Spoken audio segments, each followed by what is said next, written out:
Paul Stuart Nash. Sorry, Sue. Mr. Chair, I would like, yeah, I'm sure. I would like to reiterate a little bit about what Sue's talking about, Sue Moroney's talking about in the keeping in touch days, because I think that employees need to be very careful how this is managed, because I'm talking about 71 CE, it's on page 39 of the bill, and it's called keeping in touch days. And what it actually says, Mr. Chair, and I'm going to quote this, clause 3, an employee is treated as having returned to work, and this is the important bit, and all parental leave payments received by the employee in respect of a period after that date on which the employee is treated as having returned to work are recoverable as an overpayment. And it talks about what constitutes having returned to work. And section C of 3 talks about if the person on paid parental leave performs more than a total of 40 hours paid work for his or her employer during the period of paid parental leave. Now, the reason I want to highlight this, Mr. Chair, is if the person on paid parental leave says to their boss, look, I'm going to be away for 16 weeks, we know this, but what I'll do is when the baby's asleep, I'm going to check my emails, I'll just check them once a day so I keep in touch, and if anything important comes in, then I'll forward it on, but I'll do the responsible thing. Well, Mr. Chair, if a person on paid parental leave checked their emails just for 1 hour every day, then after 8 weeks, they would have worked more than 40 hours a week, probably unbeknownst to that person, because they're trying to do the right thing, probably unbeknownst to the employer as well.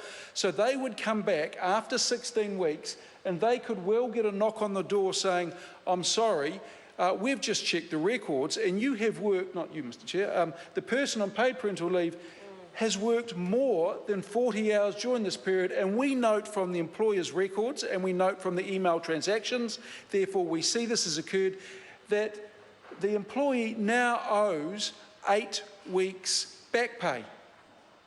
And that 8 weeks, I just want to reiterate that 8 weeks, that 40 hours is up only if the person on paid parental leave works 1 hour a day.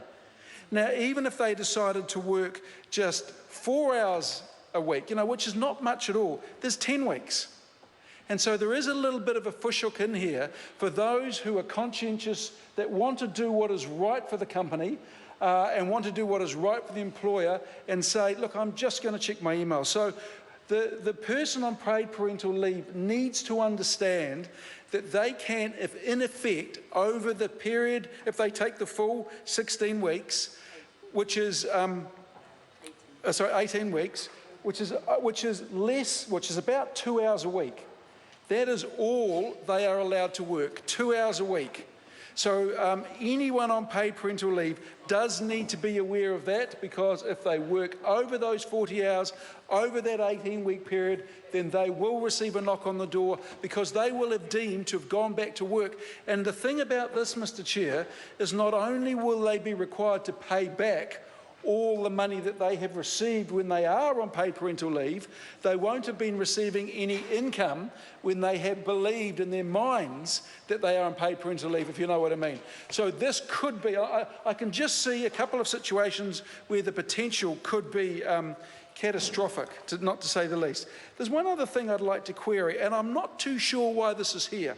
And this is Section 72B4, and what it actually says, it applies to the armed services.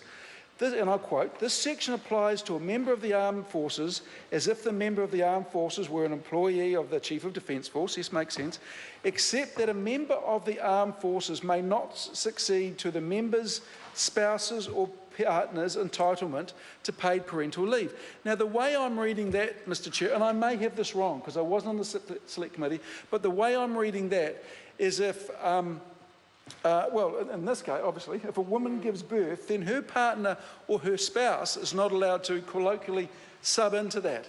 And I'm not too sure why that exists. I mean, I can think maybe if someone is on active duty and they want to get out of active duty, then they would make a call on this, and that may create problems, but I'm not too sure if there are circumstances. Well, I can think of circumstances where this may be the case, and the Minister may have something to say on that, but it just seems a little strange that the men and women who are actually putting their lives on the line to keep New Zealand safe are actually not entitled to the requirements under this Act. Thank you.